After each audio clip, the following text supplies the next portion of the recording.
Reporter T V മുൻ journalist Anjana Anilkumar ഒരു പരാതിയുമായി വന്നിരിക്കുകയാണ്. അവരോട് വർക്ക് ചെയ്യുന്ന സമയത്തുണ്ടായ ഒരു അനുഭവത്തെക്കുറിച്ച്. അപ്പോൾ റിപ്പോർട്ടർ ടി വിയും ഇതുപോലത്തെയുള്ള സ്ത്രീവിരുദ്ധ പ്രവർത്തനങ്ങൾക്ക് എതിർക്കുന്നില്ല എന്നാണ് നമ്മൾ മനസ്സിലാക്കേണ്ടത്. എങ്ങനെയാണ് ഷിബിലി നമ്മൾ അങ്ങനെ മനസ്സിലാക്കുന്നത്? റിപ്പോർട്ടർ ചാനൽ എന്ന് പറയുന്ന ഒരു ചാനൽ അല്ല, ഒരു പ്രവർത്തകൻ. അവിടെ 100-100ലധികം സ്റ്റാഫുകളുള്ള വലിയൊരു സ്ഥാപനമാണത്. അവിടുത്തെ സ്റ്റാഫിൽ കൃത്യമായി പേര് തന്നെ പറയണം. ക്രിസ്റ്റി എം തോമസ് എന്ന് പറയുന്ന ഒരാൾക്കെതിരെയാണ് ഈ പെൺകുട്ടി ആരോപണം ഉന്നയിച്ചിട്ടുള്ളത്. ആരോപണം ഉന്നയിക്കുമ്പോൾ ഈ അഞ്ജന തന്നെ നേരത്തെ പറഞ്ഞിട്ടുള്ള ഒരു കാര്യമുണ്ട്. വളരെ സുഹൃത്തായി കരുതിയിരുന്ന ഒരാളാണ്. അപ്പോൾ ഒരു ജ്യേഷ്ഠനെ പോലെ സ്വന്തം ജില്ലയിൽ നിന്ന് തന്നെയുള്ള ഒരാളാണ്. അപ്പോൾ അങ്ങനെയൊക്കെ വളരെ അടുപ്പമുണ്ടായിരുന്ന ഒരാളാണ്. അപ്പോൾ അതുകൊണ്ട് പല സംശയങ്ങൾ ചോദിക്കാനും ചെന്നുകൊണ്ടിരുന്ന ഒരാളാണ്. അപ്പോൾ അയാളിൽ നിന്നാണ് ഒരു മോശപ്പെട്ട അനുഭവം ഉണ്ടായത് എന്നാണ് പറഞ്ഞേക്കുന്നത്. അത് പക്ഷേ വലിയ നാളെ ഇപ്പോൾ നമ്മുടെ ഓഫീസിലും ഒരു 150, 200, 250 പേരുണ്ടെങ്കിൽ, അല്ലെങ്കിൽ ഇപ്പോൾ 50 പേരുണ്ടെങ്കിൽ പോലും നമുക്ക് ഏതെങ്കിലും ഒരാൾ ഇതുപോലെ മോശപ്പെട്ട കാര്യം ചെയ്താൽ അത് കൃത്യമായി അവിടെ പരാതി ആ പെൺകുട്ടി കൊടുത്തിരുന്നില്ല. പക്ഷെ ആ പെൺകുട്ടി തന്നെ പറയുന്നത് പരാതി കൊടുത്താൽ അവരൊന്നും ചെയ്യില്ല, അത്തരത്തിലുള്ളൊരു അനുകൂലമായ ചില പറയാൻ ശ്രമിച്ചപ്പോൾ പോലും അനുകൂലമായ കാര്യങ്ങൾ ഉണ്ടായിട്ടില്ല എന്നൊക്കെയാണ് പറഞ്ഞേക്കുന്നത്. പക്ഷെ അതൊക്കെ നമുക്ക് എത്രത്തോളം ശരിയാണെന്ന് നമുക്കറിയില്ല. കാരണം നമ്മൾ മറ്റൊരു സൈഡ് എന്ത് ചെയ്തിട്ടില്ല, കേട്ടിട്ടില്ല. പക്ഷെ ഇന്ന് ഇപ്പം അതിനെ സംബന്ധിച്ച് 2 പോസ്റ്റുകൾ വളരെ കൃത്യമായിട്ട് വന്നിട്ടുണ്ട്. ഒന്ന് ആൻഡോ അഗസ്റ്റിന്റെ പോസ്റ്റാണ്. റിപ്പോർട്ടർ ടി വിയിലെ ഞങ്ങളുടെ സഹപ്രവർത്തകർ രാജിവെച്ച് 2 മാസത്തിന് ശേഷം സമൂഹ മാധ്യമത്തിൽ പോസ്റ്റ് ചെയ്തൊരു വീഡിയോയിൽ ചാനലിലെ സ്റ്റാഫായ ക്രിസ്ത്യൻ തോമസിനെതിരെ ഉന്നയിച്ച ആരോപണം പരാതിയായി കണക്കാക്കുന്നു. ഇതിന്റെ അടിസ്ഥാനത്തിൽ ആരോപണ വിധേയനെ സ്ഥാപനത്തിൽ നിന്ന് ഉടൻ തന്നെ സസ്പെൻഡ് ചെയ്ത് മാറ്റി നിർത്താനും അടിയന്തരമായ അന്വേഷണം നടത്താനും തീരുമാനിച്ചു. കൂടാതെ ഇക്കാര്യം പോലീസിൽ അറിയിക്കും. അതാണ് ചെയ്യേണ്ടത്. അത് നേരത്തെ തന്നെ ചെയ്യാം എന്നുള്ളത് ആൻഡോ പറഞ്ഞിരുന്ന ഒരു കാര്യമാണ്. നമുക്കിപ്പോൾ ആൻഡോയെ ഇഷ്ടമല്ല, അല്ലെങ്കിൽ റിപ്പോർട്ടർ ചാനൽ ഇഷ്ടമല്ല എന്നുള്ളത് കൊണ്ടിട്ട് ചില ആളുകളൊക്കെ കുറ്റം പറയും. പക്ഷെ ഇതിനപ്പുറത്തേക്ക് എന്താണ് ചെയ്യാൻ കഴിയും? അദ്ദേഹം അത് ചെയ്യാന്ന് പറഞ്ഞിട്ടുണ്ട്. നേരത്തെ റിപ്പോർട്ടർ ചാനലിന്റെ മീറ്റ് എഡിറ്റേഴ്സിലിരുന്നു ഈ കാര്യം പറഞ്ഞപ്പോൾ പറഞ്ഞിരുന്നു, നിങ്ങൾ കൃത്യമായിട്ട് ആരാണ് എന്ന് പറഞ്ഞിട്ടുണ്ടെങ്കിൽ നമ്മൾ നടപടി എടുക്കാം. ഇനി അടുത്ത അരുൺകുമാർ ഒരു പോസ്റ്റ് ഇട്ടുണ്ട്. പേര് വെളിപ്പെടുത്തിയ വീഡിയോ കണ്ടത് രാവിലെയാണ്. 3 മണിക്കൂറിനുള്ളിൽ തീരുമാനം. ഞാനും അത് വെളുപ്പിനാണ് കണ്ടത്. 3 മണിക്കൂറിനുള്ളിൽ തീരുമാനം. ആരോപണ വിധേയനായിട്ടുള്ള സ്റ്റാഫ് ക്രിസ്ത്യൻ തോമസിനെ സസ്പെൻഡ് ചെയ്ത് മാറ്റി നിർത്തും. ആഭ്യന്തര അന്വേഷണം നടത്തും. പോലീസ് സ്റ്റേഷനിൽ അറിയിക്കും. CCTV ക്യാമറ ദൃശ്യങ്ങളും മറ്റ് തെളിവുകളും ഉള്ള പക്ഷം നൽകും. സഹപ്രവർത്തകരെ വിശ്വസിച്ച് അന്വേഷണവുമായി സഹകരിക്കും. ന്യായീകരിക്കില്ല. സഹപ്രവർത്തകരെ കുറ്റപ്പെടുത്തില്ല. കേസ് ഒതുക്കില്ല. മറ്റൊഴിവുകൾ പറയില്ല. നിരപരാധി എന്ന് തെളിയിക്കാതെ ഇവിടെ തുടരാനാകില്ല. ഇതാണ് അരുൺകുമാർ കൃത്യമായിട്ട് ഇട്ടേക്കുന്ന പോസ്റ്റ്. ഇനി എക്സിക്യൂട്ടീവ് എഡിറ്ററായിട്ടുള്ള സ്മൃതി പരുത്തിക്കായിട്ടുള്ള മറ്റൊരു പോസ്റ്റ് കൂടി വായിക്കാം. അതെന്ന് പറഞ്ഞാൽ ആരോപണം പരാതിയായി കണക്കാക്കുന്നു, തുടർ നടപടികളുമായി റിപ്പോർട്ടർ ടി വി എന്ന് പറഞ്ഞ് ആൻഡോ അഗസ്റ്റിന് നേരത്തെയുള്ള പോസ്റ്റ്, മാനേജിംഗ് ഡയറക്ടർ ആൻഡോ അഗസ്റ്റിൻ റിപ്പോർട്ടർ ടിവിയുടെ പോസ്റ്റ് നേരത്തെ വായിച്ചത് തന്നെ ഷെയർ ചെയ്തിട്ടുണ്ട്. എന്ന് പറഞ്ഞാൽ ഷിബിലി ഒരു കാര്യം കൂടി മനസ്സിലാക്കണം. ഇതിന്റെ പിന്നിലുള്ള ഉദ്ദേശം എന്താണ്? അപ്പോൾ അഞ്ജന അനിൽകുമാറിന് അങ്ങനെ ഒരു പരാതി ഉണ്ടായി, അവർ നടപടി എടുത്തില്ലെങ്കിൽ നമുക്ക് തീർച്ചയായിട്ടും അവരെ കുറ്റപ്പെടുത്താം. അല്ലെങ്കിൽ അവരിൽ ആരെങ്കിലും ഈ പരാതി അറിഞ്ഞിട്ട് മൂടി വെച്ചെങ്കിൽ നമ്മൾ അവരെ കുറ്റപ്പെടുത്താം. അഞ്ജന തന്നെ പറയുന്നു, ഞാൻ അങ്ങനെ പരാതി പറഞ്ഞിട്ടില്ല, പരാതി പറഞ്ഞാൽ അവരത് പരിഗണിക്കായിരുന്നില്ല എന്നൊക്കെ പറയുന്നത് നമുക്ക് കണക്കിലെടുക്കാൻ പറ്റില്ല. പിന്നെ ഇതിൻ്റെ ഒരു പശ്ചാത്തലവും കൂടി നമ്മൾ കണക്കിലെടുക്കണമല്ലോ. ആ പശ്ചാത്തലം എന്താണ്? ഇപ്പൊ ഇത് ഈ സോഷ്യൽ മീഡിയയിൽ അതിഗംഭീരമായി ഈ റിപ്പോർട്ടർ ആൻഡോ അഗസ്റ്റിനും അതുപോലെ തന്നെ അരുൺകുമാറിനും സ്മൃതി പരുത്തിക്കാരനും സുജയക്കൊക്കെതിരെ വലിയ തോതിൽ ആക്രമണം നടന്നുകൊണ്ടിരിക്കുകയാണ്. ഈ ആക്രമണം നടക്കുന്നതിന്റെ കാര്യം എന്താണ്? ഈ അഞ്ജന അനിൽകുമാറിന് നീതി കിട്ടണം എന്നുള്ള ഒരു ആവശ്യം കൊണ്ടാണ്.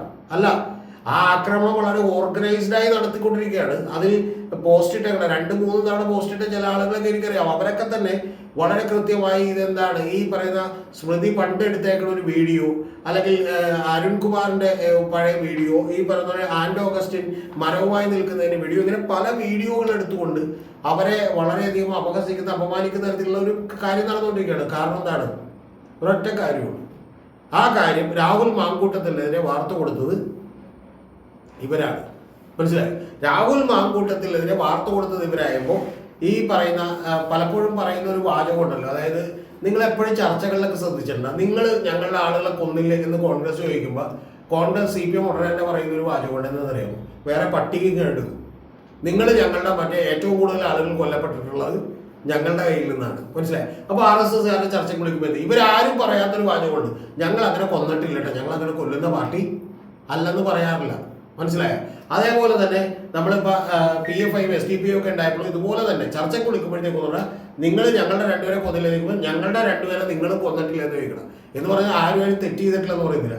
കൃത്യമായി ഞങ്ങൾക്ക് തെറ്റുപറ്റി എന്നുള്ളത് ഇവർ സമ്മതിക്കുമ്പോൾ ഇവരാകെ ശ്രമിച്ചുകൊണ്ടിരിക്കുന്നത് എല്ലാവരും ഇതുപോലെയൊക്കെ ചെയ്യും എന്ന് വരുത്തി തീർക്കാനുള്ള ഒരു അഭ്യാസവും ആഭാസ നൃത്തവുമായിട്ട് മാത്രമേ ഇതിനെ കണക്കൂട്ടാൻ പറ്റുള്ളൂ. ഇപ്പൊ സ്മൃതി മഞ്ഞക്കാട്ടെ കേസില സ്മൃതി കോൺഗ്രസിനോട് അനുകൂലിച്ച് നിൽക്കുന്നു, അതിലുള്ള ചില നേതാക്കന്മാരെ അനുകൂലിക്കുന്നു എന്നുള്ളതിലൊക്കെയുള്ള വ്യാപകമായിട്ടുള്ള സൈബർ ക്യാമ്പയിൻ ഇവർ നടത്തിക്കൊണ്ടിരിക്കുന്നതാണ്. ആ സൈബർ ക്യാമ്പയിൻ നടത്തിക്കൊണ്ടിരിക്കുന്ന ആൾ ഇപ്പോൾ കോൺഗ്രസ് എതിർക്കാണ്. മനസ്സിലായി. ഇന്ന് രാവിലെ പോലും ഞാൻ ആക്സിഡന്റിൽ വെളുപ്പിനെ രാവിലെ എഴുന്നേറ്റപ്പോൾ ഞാൻ സമയത്രയും നോക്കില്ല, ആ സമയത്ത് ഞാൻ എഴുന്നേറ്റപ്പോൾ മറ്റേ ഷിബില 1 മണിക്കാണ് ഞാൻ കിടന്നത്, പക്ഷെ ഞാൻ അറിയാതെ വീണ്ടും 3-4 മണിക്ക് എഴുന്നേറ്റ്. അപ്പോൾ എഴുന്നേറ്റപ്പോൾ ഷിബില അറിയേണ്ടത് ഈ പറഞ്ഞ ജ്യോതികുമാർ ചാമക്കാല റിപ്പോർട്ടർ ടിവിയിലെ നമ്മുടെ ഈ റോഷിപാലിനെ കുറിച്ചൊക്കെ തന്നെ ഒരു കമന്റ് പറഞ്ഞു. അത് പറയാൻ റോഷിപാൽ ആരാണ് എന്നൊക്കെ പറഞ്ഞ് സ്മൃതിയുടെ ചർച്ചയിൽ ഈ പറഞ്ഞ പോലെ ആർത്ത് വിളിക്കുന്ന രംഗമാണ് കിടന്നത്, അട്ടഹസിക്കുന്ന രംഗമാണ് കിടന്നത്. ഞാൻ ചോദിക്കുന്നത് വളരെ ലളിതമായിട്ടുള്ളൊരു ചോദ്യം. ഷിബിലി അവരറിഞ്ഞ 3 മണി, അരുൺകുമാർ പറഞ്ഞ പോലെ അവരറിഞ്ഞതിന് പേര് വെളിപ്പെടുത്തിയതിന് ശേഷമുള്ള 3 മണിക്കൂറുള്ളിൽ അവർ ആ തീരുമാനം എടുത്തിരിക്കുന്നു. അയാളെ സസ്പെൻഡ് ചെയ്ത് എന്ത് ചെയ്തിരിക്കുന്നു, പുറത്തിരുത്തിയിരിക്കുന്നു. സസ്പെൻഡ് ചെയ്യാതെ ടെർമിനേറ്റ് ചെയ്യാനൊന്നും പറ്റില്ലല്ലോ. കാരണം സസ്പെൻഡ് ചെയ്യുക, കാരണം ഷോ കോസ് നോട്ടീസ് കൊടുക്കുക, അങ്ങനെ ചില ഫോർമാലിറ്റീസ് ഒക്കെ ഒരു പ്രൈവറ്റ് ലിമിറ്റഡ് കമ്പനി ആകുമ്പോൾ എന്ത് ചെയ്യേണ്ടി വരും. അപ്പോൾ അങ്ങനെ ആ തീരുമാനം എടുത്തിരിക്കുന്നു. പറഞ്ഞേക്കണ ഏറ്റവും പ്രധാനപ്പെട്ട കാര്യം അരുൺകുമാർ പറഞ്ഞേക്കണത് സഹപ്രവർത്തകരെ കുറ്റപ്പെടുത്തില്ല, അതുപോലെ വൈകിയത് എന്തുകൊണ്ടാണ് എന്നുള്ളത് ചോദിക്കില്ല, ഒരു പ്രശ്നവും എന്ന് പറഞ്ഞാൽ വളരെ കൃത്യമായിട്ടുള്ള നിലപാടാണ് അരുൺകുമാർ പറഞ്ഞേക്കണത്. ആ പറഞ്ഞേക്കണ നിലപാടിന് വിരുദ്ധമായിട്ട് എന്തെങ്കിലും ചെയ്തു എന്നുള്ളത് തെളിയിക്കുമ്പോൾ നമുക്ക് എന്ത് ചെയ്യാം, ഈ ചോദ്യം ചോദിക്കാം. ഇതിൽ ഏറ്റവും പ്രധാനപ്പെട്ട വാചകം അരുൺകുമാർ പറഞ്ഞിട്ടുണ്ട്. അതായത് ആഭ്യന്തര അന്വേഷണം നടത്തും, പോലീസ് സ്റ്റേഷനിൽ അറിയിക്കും, CCTV ക്യാമറകളും ദൃശ്യങ്ങളും തെളിവുകളും ഉള്ളപക്ഷം നൽകും, സഹപ്രവർത്തകരെ വിശ്വസിച്ച് അന്വേഷണവുമായി സഹകരിക്കും, ന്യായീകരിക്കില്ല, സഹപ്രവർത്തകരെ കുറ്റപ്പെടുത്തില്ല, കേസ് ഒതുക്കില്ല, മറ്റു ഒഴിവുകൾ പറയില്ല, നിരപരാധി എന്ന് തെളിയിക്കാതെ ഇവിടെ തുടരാനാവില്ല.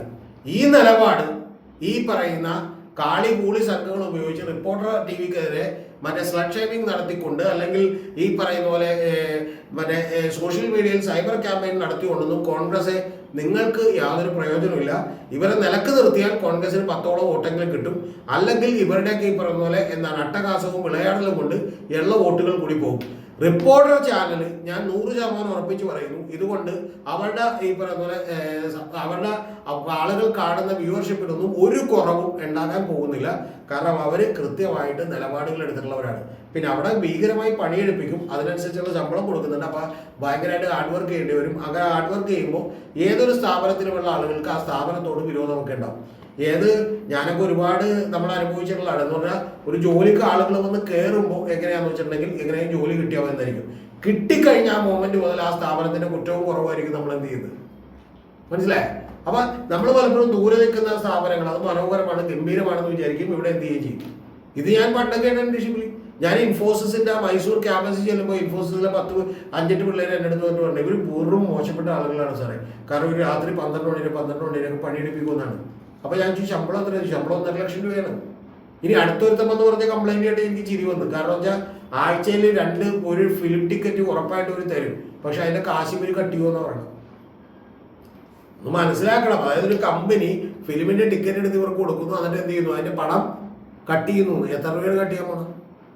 അപ്പൊ സാധാരണ ഒരു എഞ്ചിനീയർക്ക് ഗ്രാജുവേറ്റിന് കിട്ടാത്ത രീതിയിലുള്ള ശമ്പളം 2 കൊല്ലം കഴിഞ്ഞ് മേടിക്കുന്ന ആളുകൾ ആരെയാണ് കുറ്റം പറയണത്? ഇൻഫോസിസ് എന്ന് പറഞ്ഞ കമ്പനിയെ കുറ്റം പറയാണ്.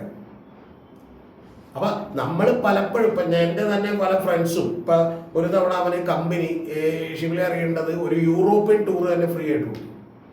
കമ്പനിയുടെ വലിയ പോസ്റ്റിലാണ്.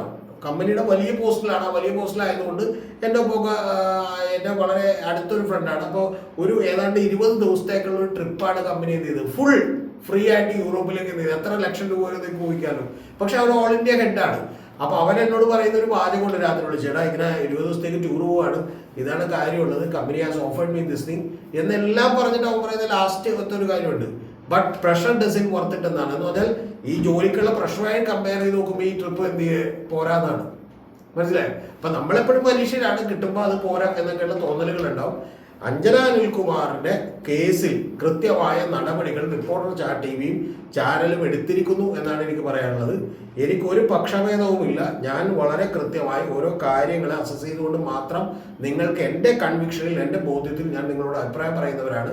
ഒരു ഫേവറിറ്റിസവും ഇല്ല. പക്ഷേ ഈ നിലപാടും ഈ അഞ്ജന അനിൽകുമാറിന് വേണ്ടി ഇവരെല്ലാം തന്നെ ഈ പറയുന്ന പോലെ ബുള്ളി ചെയ്യാൻ വേണ്ടി ശ്രമിക്കുന്ന, ഇവരെല്ലാം തന്നെ സോഷ്യൽ മീഡിയയിൽ ഹരാസ് ചെയ്യാൻ ശ്രമിക്കുന്നവരുടെ ഉദ്ദേശം എന്ന് പറയുന്നത് നിങ്ങളും ഞങ്ങളും ഒക്കെ ഒരുപോലെയാണെന്ന് പറഞ്ഞു വെക്കാനാണ്. അങ്ങനെ ഒരുപോലെ അല്ല, അത് സമ്മതിച്ച് തരാനും കഴിയില്ല. ഇതിന്റെ പിന്നിൽ കൃത്യമായിട്ടുള്ള ആക്രമണം മാത്രമാണ് ലക്ഷ്യം. അത് റിപ്പോർട്ടർ TV ഇത് പുറത്തുവിട്ടതുകൊണ്ടാണ്, ഇനി പുറത്തുവിടാനിരിക്കുന്ന തെളിവുകളെ ഭയക്കുന്നത് കൊണ്ടുകൂടിയാണ്.